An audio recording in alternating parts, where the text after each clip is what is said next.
के लिए बहुत ही दूर है, उनको जैसा कि आप सबको विदित है, 15 किलोमीटर चल करके अपने कीजिए, अंकित नहीं होगा।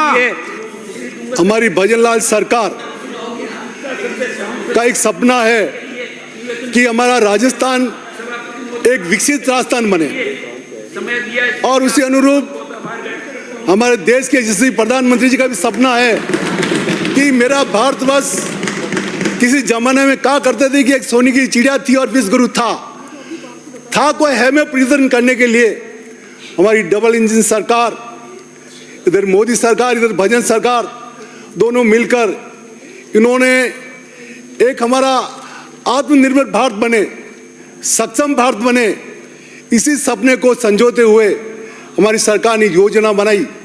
कहते हैं ना, इस धरती में जन्म लेने वाले व्यक्ति का एक जन्मसिद्ध अधिकार है कि उसको शिक्षा, सड़क, बिजली, पानी, स्वास्थ्य, रोजगार मिले और उसी अनुरूप हमारी सरकार ने योजना बनाई और उसी योजना के माध्यम से हमारी सरकार ने आज पूर्व बजट और इस बजट में, दूसरे बजट में जो घोषणा की है और जो कार्य धरातल उतर रहे हैं उसे वास्तव में एक सराहनीय है और राजस्थान की जनता भी इस चीज को देखकर खुश है कि पूर्ववर्ती सरकार, कांग्रेस सरकार, उन्होंने केवल 5 साल तक भय, भूख, भ्रष्टाचार, आतंकवाद, भू माफिया, शराब माफिया, रेत माफिया और जो माफिया होते हैं उन्होंने पैदा किए। यही नहीं, उन्होंने तो केवल 5 साल तक होटल में ऐश आराम करने के अलावा कोई कार्य नहीं किया और जनता को ठगा।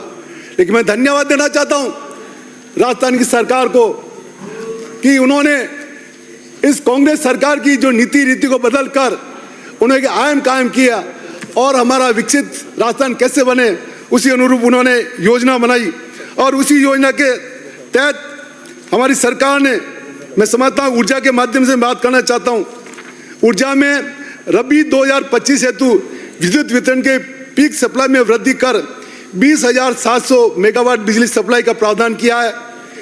आगामी वर्ष 50,000 नए कृषि कनेक्शन तथा 5 लाख कनेक्शन दिए जाएंगे।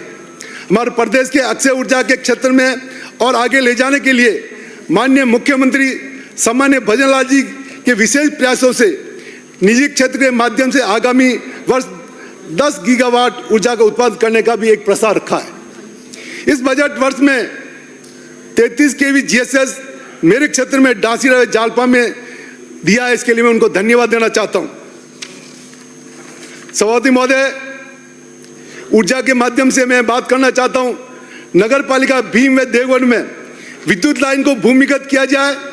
विधानसभा क्षेत्र के भीम के देवगढ़ में खनन की करीब 300 माइंसों को देखते हुए औद्योगिक क्षेत्र देवगढ़ व बगड़ के आसपास सप्लाई के लिए नवीन सोलर पार्क की स्थापना की जाए। विद्युत आपूर्ति को सुदृढ़ करने के उद्देश्य से 33/11 केवी जीएसएस की अभी नई जो हमें एक आवश्यकता महसूस हो रही है वो किया जाए। नंदावट भीम में, कालेटरा कुकुरखेड़ा में और पहाड़ी देवगढ़ में, रिको बगड़ में अलग से 33 केवी जीएसएस भी प्रारंभ किया जाए। कारण कि रिको इंडस्ट्रीज पूर्ववर्ती सरकार ने, जब रिको इंडस्ट्रीज हमारे काल में, जब पूर्व काल में हमारे 2013 मेरे कार्यकाल में ये रिको बनाया गया था, लेकिन हमारा किसी कारणवश में नहीं आ सका। लेकिन कांग्रेस सरकार आने के बाद उन्होंने, जब कोई रिको इंडस्ट्रीज में कोई आने वाले उद्योगपति आने वाले थे कि साहब हमें कुछ हम फैक्ट्री डालना चाहते हैं, तो हमारे पूर्ववर्ती के नुमाइंदे के हमारा क्या होगा, हमें क्या मिलेगा, इसकी वजह से कोई फैक्ट्री उन्होंने प्रारंभ की। लेकिन जब भी हमारी भजन सरकार आई और हम आए और हर क्षेत्र से लोगों ने अलग अलग जो फैक्ट्री डालने के जो इच्छुक थे वो आए और उन्होंने आज हमारे 15 से 20 फैक्ट्री डाल चुके हैं। लेकिन वहाँ अलग से जीएसएस नहीं है, इसलिए इसके लिए जीएसएस के लिए रिको इंडस्ट्रीज ने एक जमीन आवंटित कर रखी है। केवल सरकार को घोषणा करके वो जीएसएस लगा दे तो मैं समझता हूँ कि हमारे लिए बहुत एक चौमुख विकास होगा और हमारे जो रिको इंडस्ट्रीज है उसको हमें बढ़ावा मिलेगा। इसके साथ साथ ही मैं सड़क विभाग की बात करना चाहता हूं। आगामी वर्ष से state highway, bypass road, flyover, elevated road, ROB व आरयूबी ब्रिज आदि के निर्माण, रिपेयर तथा उन्नयन के कार्य हेतु 5,000 करोड़ रुपए से अधिक की लागत का प्रावधान किया गया है। अर्थव्यवस्था की जीवन धारा के रूप में 2,750 किलोमीटर से अधिक लंबाई के नो ग्रीनफील्ड एक्सप्रेस वे के कार्य प्रावधान जिसकी लागत 60,000 करोड़ आने वाली है। क्षतिग्रस्त सड़कों को सुधारने के लिए 21,000 किलोमीटर नॉन पैचेबल सड़कों के कार्य 6,000 करोड़ रुपए की लागत से चरणबद्ध से किए जाए, ऐसा हमारी सरकार का प्रस्ताव रखा हुआ है। प्रत्येक विधानसभा में क्षेत्र में 10 करोड़ रुपए की राशि से नॉन पैचेबल सड़कों का कार्य मरुस्थलीय क्षेत्र में यह राशि 15 करोड़ रुपए की प्रति विधानसभा को प्रस्तावित है। सभापति महोदय, इसमें मैं आपका कुछ संशोधन में कराना चाहता हूं। जहां 10 करोड़ रुपए नॉन पैचेबल, इसमें ऑब्लिक मिसिंग लिंक भी कर दिया जाए, तो जहां जो आवश्यकता होगी उसी अनुसार वो हम काम करा सकेंगे। तो मिसिंग लिंक भी इसमें जोड़ा जाए ताकि हमारे विधायकों को जो भी मान लो ऐसी अगर लगती है कि हमें यहाँ मिसिंग लिंक देना चाहिए तो उसमें एक सुविधा मिलेगी। इसके साथ साथ ही प्रधानमंत्री सड़क योजना में 1,600 मेगावाट के चरणबद्ध रूप से आगामी 2 वर्ष में डामर सड़कों से जोड़े जाने का प्रावधान भी किया जाए। समस्त संभागीय मुख्यालयों पर कॉम्प्रिहेंसिव मोबिलिटी प्लान की भी बनाए जाने का प्रावधान किया जा रहा है। विधानसभा भीम के देवगढ़ से आमेट वाया मादी लसानी ताल सड़क 40 किलोमीटर लागत 40 करोड़ रुपए की राशि का जो प्रावधान रखा है उसमें मैं कुछ संशोधन करना चाहता हूँ। सभापति महोदय, ये 40 किलोमीटर जो रोड है वो पूर्व में ही बन चुका है। उसके इस वक्त आप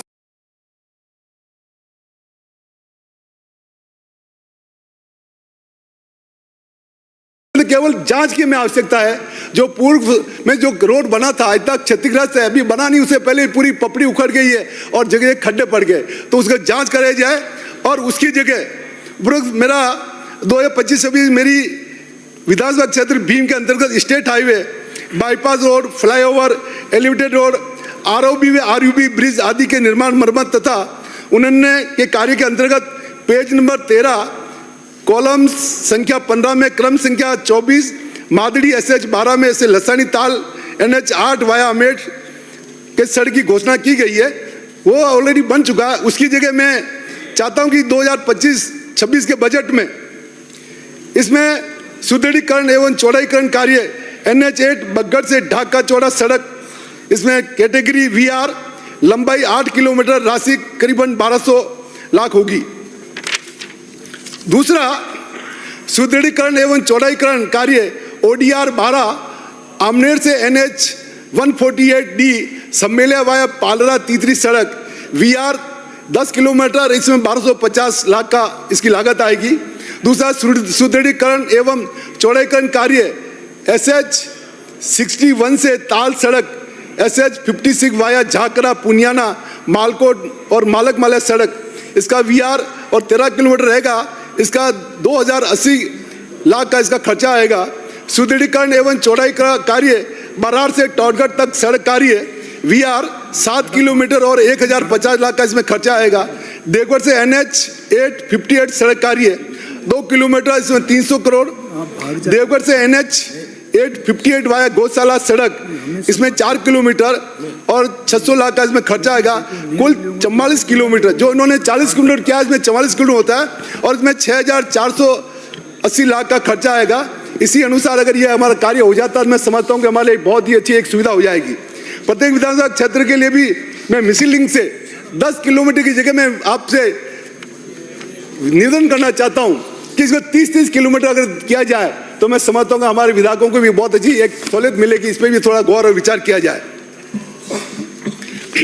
दूसरा, क्षेत्रीय एवं ग्रामीण विकास विभाग पंच गौरव योजना को गति देने के लिए 500 करोड़ रुपए के कार्य करवाए जाने का प्रावधान किया गया है। मगरा क्षेत्रीय विकास योजना अंतर्गत बजट राशि 50 करोड़ रुपए को बढ़ाकर 100 करोड़ रुपया राशि की गई। इसके लिए मैं उनको बहुत बहुत धन्यवाद देना चाहता हूँ। महात्मा गांधी नरेगा योजना 3,400 लाख मानव दिवसों का सृजन किए जाने का प्रावधान रखा गया है।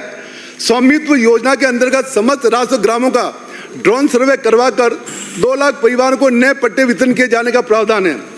इसमें सभापति महोदय, मेरा एक सुझाव है, नरेगा कार्य योजना के अंतर्गत जो काम किया जाता है उसमें अगर संशोधन करके प्रत्येक ग्राम में फलदार वृक्षारोपण कराया जाए और साथ साथ ही उन्हीं नरेगा कार्य मजदूरों को जिम्मेदारी दी जाए कि उसका पालन पोषण करना, पानी पिलाना, और ये अगर हो गया तो मैं समझता हूँ कि इससे एक तीर से 2 शिकार होंगे।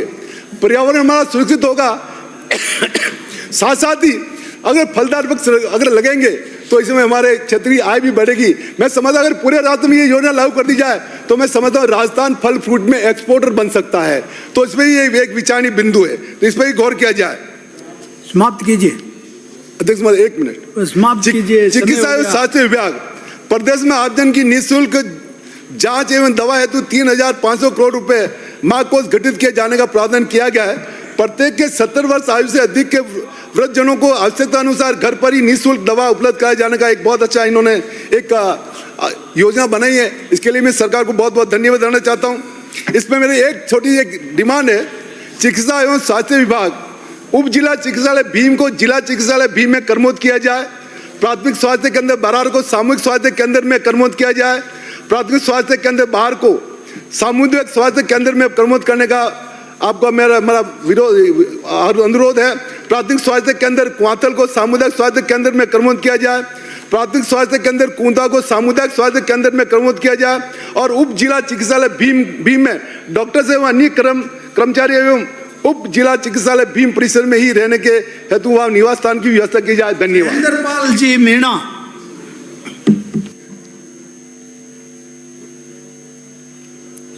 श्री विश्वराज सिंह जी मेवाड़।